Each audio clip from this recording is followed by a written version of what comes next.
I'm the adoptee. My adoptive mom had some kidney problems that prevented her from carrying a child. Or so she thought. She was told later that she could have. She told me that had she known then what she knows now, that she wouldn't have adopted me and would have had her own children instead. I was about 12 at the time and it was devastating. This happened to my best friend's mother as well. Was adopted as a baby to parents who thought they couldn't conceive. Later, they did. Adoptive mother was clear she wouldn't have adopted if she'd known. I have issues with hormonal birth control. I had went through about all my options and my doc during an exam told me my cervix was tilted and it would be very hard for me to conceive if at all and that I shouldn't worry about birth control. Got pregnant 3 weeks later. Faced with rolling eyes. Also, maybe people shouldn't adopt if they are self-centered assholes who are claiming a child as part of their family as a booby prize for being unable to just pass down their DNA. Sometimes it isn't black and white like that. My sister who has PCOS and her first child, they had to do IVF.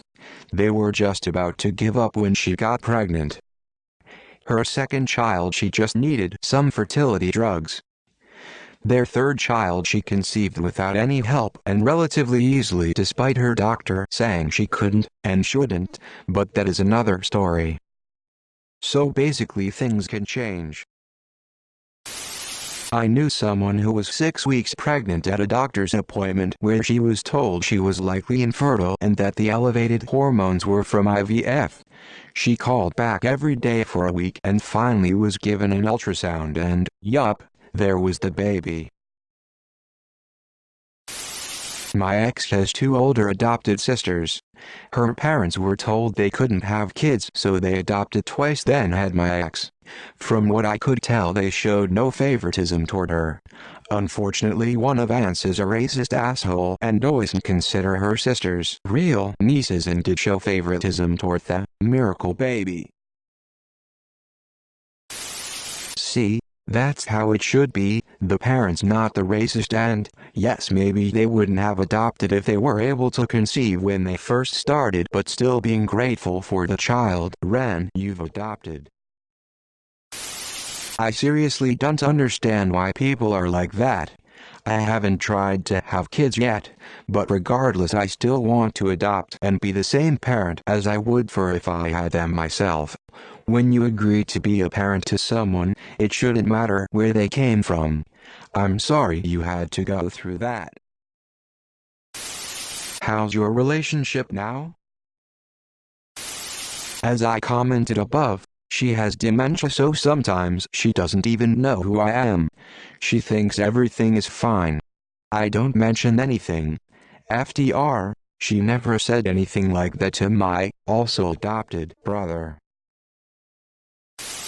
That's so disturbing and cruel that she told you that. I'm an adoptee from the 50s. I was taken in by a foster family who abused me starting in infancy. Physically, verbally, emotionally and sexually. Both of them.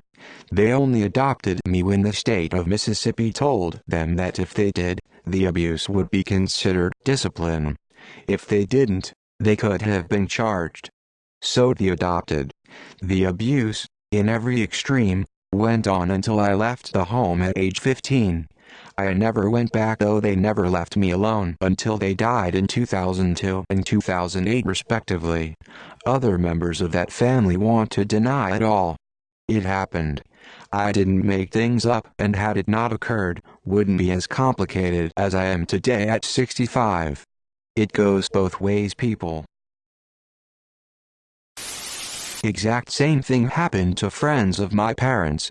They also had a boy who started stealing money from them and an older girl that kept sneaking out and eventually got pregnant when she was 15. They gave up after the third one accused the husband of rape because her biological mother told her so. This really changed my view of fostering and parenting. How's your relationship now? She has dementia, so sometimes she doesn't even know who I am. She thinks everything is fine. I don't mention anything. FDR, she never said anything like that to my, also adopted, brother AB. Their third child she conceived without any help and relatively easily, despite her doctor saying she couldn't and shouldn't, but that is another story.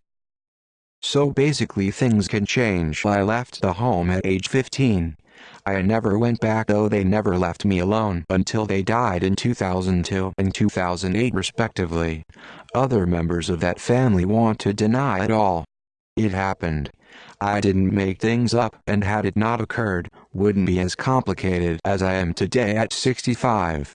It goes both ways, people.